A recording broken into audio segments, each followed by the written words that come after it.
demande à nos enfants et que ça prend un certain temps pour qu'ils s'entraînent. Il y a certaines choses que nous aussi, on va apprendre et ça prend un certain temps. Tout, même la pensée, même l'animation de notre pensée, c'est un entraînement. C'est un entraînement. Mais il n'y a rien dans le Tanya qu'on ne peut soi-même y arriver. C'est un travail. Ok? Allez, venons, on continue. Ve'afilu, l'avant-dernière. Utsorech aviv. Et même, s'il est pour les besoins du corps, Vekiyumo, et pour que le corps puisse vivre, Vechayuto et sa vitalité mamash, Ela shekavanato, Ena lesham shamayim, Kedei lavod et Hashem, Begufo. Mais le seul problème, c'est que sa kavana, sa pensée, n'est pas leshem shamayim. Il le fait comme ça.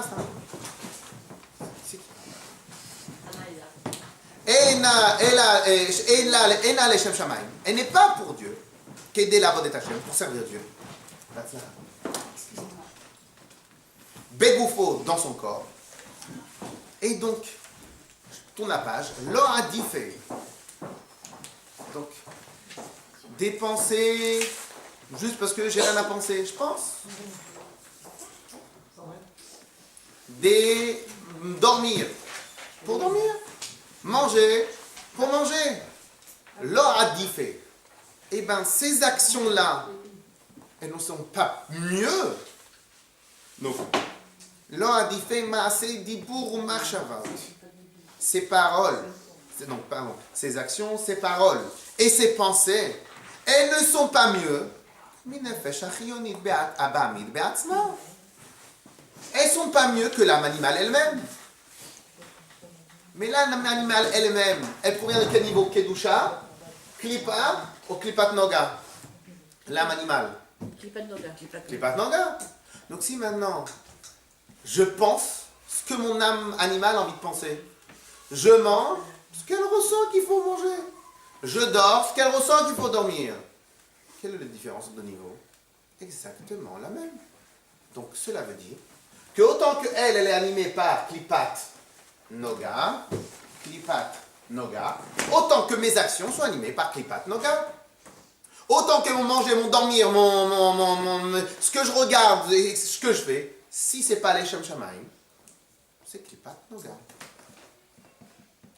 Ve'akol, je termine encore 2-3 lignes. Ve'akol kasher lakol, et ça, c'est ça qui va faire le plus mal. Et donc tout cela, nishpa, est influencé, reçoit la vitalité. Venimshach, et provient de où? La vitalité, tu la prends d'où? Le pakacher la vera, il prend la vitalité de la klipa. Dieu, il ne veut pas que tu fasses ça. Donc c'est contre. La doucha, c'est ce qu'on a étudié dans les autres, c'est les mitzvot et faire tout pour Akadosh Baruch Hu. Et donc là, qu'est-ce que je fais lorsque je dors pour dormir? Je fais quoi? Lo a dit fait, ve'akol kasher lakol, nishpa, venimshach mimadrega ashniya, shebeklipot, ve'sitra achara. Ça provient de cet endroit-là. Et donc, je reçois ma vitalité très loin, très loin d'Akadosh Baruch Hu. Je suis au même niveau qu'un animal. Une vache, quand elle dort, elle dort parce qu'elle est fatiguée. Quand elle mange, c'est pour entretenir son corps. Quand elle vient, quand elle fait attention à son petit, c'est parce que son instinct maternel l'oblige. C'est parce que Dieu il a mis ça à l'intérieur d'elle. Parce que sinon après les enfants ils ne peuvent pas vivre. Et lorsque je fais moi la même chose, pour les mêmes raisons, quelle est ma supériorité? Quelle est ma supériorité? Vous êtes d'accord ou pas? Donc c'est une grande claque. Pourquoi c'est une grande claque? Parce qu'au final, on est en train de nous comparer à des animaux. Mais excusez-moi, dites-moi que c'est pas vrai. Dites-moi que c'est pas vrai. Lorsqu'on voit des gens se déchirer pour rien, on les appelle comment? Des animaux? Pourquoi? Parce que les animaux aussi ont peur. Dès lorsque vous voyez des animaux qui prennent le manger de l'autre, ils se déchirent entre eux. Pourquoi? Parce que t'as pas de cerveau. Tu vas pas un peu plus loin. Donc tu restes sur ton côté barbare, animal. Donc excusez-nous. Donc c'est ça qui fait très très mal. Pourquoi ça fait très très mal? Parce que cela voudrait dire en quelque sorte que Le juste milieu, il est très loin. La question qu'on va voir la semaine prochaine, alors ça me sert à quoi ce juste milieu? Puisqu'au final, je parle de juste milieu. Au final, je reste clipart. Et ça, on va vous répondre la réponse la semaine prochaine. Je reviens sur ce que j'ai dit la semaine prochaine. Ok, pour l'instant, le cours il est fini. On continuera la semaine prochaine. Je reviens sur ce que j'ai dit la semaine dernière. J'avais dit qu'on avait parlé des goïms, qu'ils ne peuvent pas faire du bien pour le bien et tout ça. Donc il y a eu un certain tollé. Alors je vais bien retravailler ce principe-là. La seule et unique chose que j'ai dit, c'est pas qu'ils ne peuvent pas faire du bien. Les goïms peuvent faire du bien. La preuve, on le voit. Ok, donc on n'a pas de problème avec ça.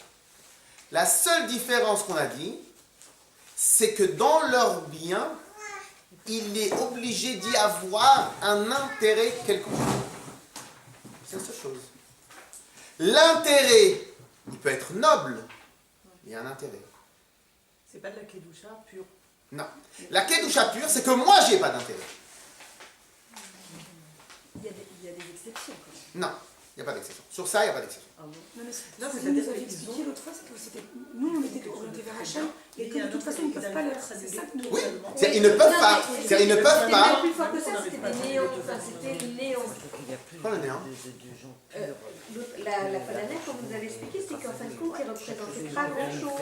Non, ça c'est les autres qui ont parlé. Moi, j'ai jamais dit ça. J'ai jamais dit ça. La seule chose, c'est pour ça que je reviens, parce que ça c'est dans le bois, il y a peut-être eu ça, mais j'ai jamais dit ça. Ce que j'ai dit, on peut regarder la vidéo, elle est enregistrée. Ce que j'ai voulu dire, c'est qu'en vérité, la difficulté pour un non-juif, en vérité, elle est simple. Je ne peux pas être autre chose que ce que je suis moi-même. Oui ou non? Si moi, j'ai qu'une âme animale, je suis obligé de me comporter comme un animal. Est-ce que vous avez déjà vu un animal qui se bat pour autre chose que lui-même? C'est tout. Est-ce que c'est méchant ce que je dis? C'est pas méchant, c'est un fait. Vous n'allez jamais voir des lions tuer beaucoup d'animaux, faire un magasin et dire voilà, tac, tac, tac, celui qui veut venir se prendre, il prend. Pourquoi? Parce que la première obligation qu'il a, c'est de lui survivre. Maintenant, de nos jours, excusez-moi, écoutez bien, de nos jours, on a un magasin pour acheter à manger. Donc l'homme, il n'a pas besoin de se battre pour acheter à manger. Il a un endroit où mettre ses enfants à l'école. Donc il n'a pas besoin de se battre pour l'éducation de ses enfants, etc., etc. Donc au final, il va travailler, il va réfléchir, il va essayer de s'arranger lui-même. Il peut devenir très noble. Et ça, on n'a pas besoin d'exemples sur des non-juifs qui ont été très nobles. Mais la question, elle est pourquoi ils sont nobles? Est-ce que parce qu'ils cherchent à ne pas être, ou ils cherchent à être? Vous avez compris? Et cette différence-là, elle est énorme. Si je défends une cause, moi je considère que ma cause c'est ça. Donc je cherche à être à travers la cause. Mais ne défendre rien et faire du bien sans défendre rien du tout, ben, quelqu'un qui n'a pas l'âme divine ne peut pas le faire. Mais une bonne sœur ou un prêtre, même si c'est pas. Ils sont un chemin parallèle, ils sont quand même complètement dévoués à Dieu. Ou un imam. À l'heure du. C'est la question que j'ai posée la semaine dernière. Quand et je crois qu'on va regarder la vidéo parce que ils vont comprendre tout du travers.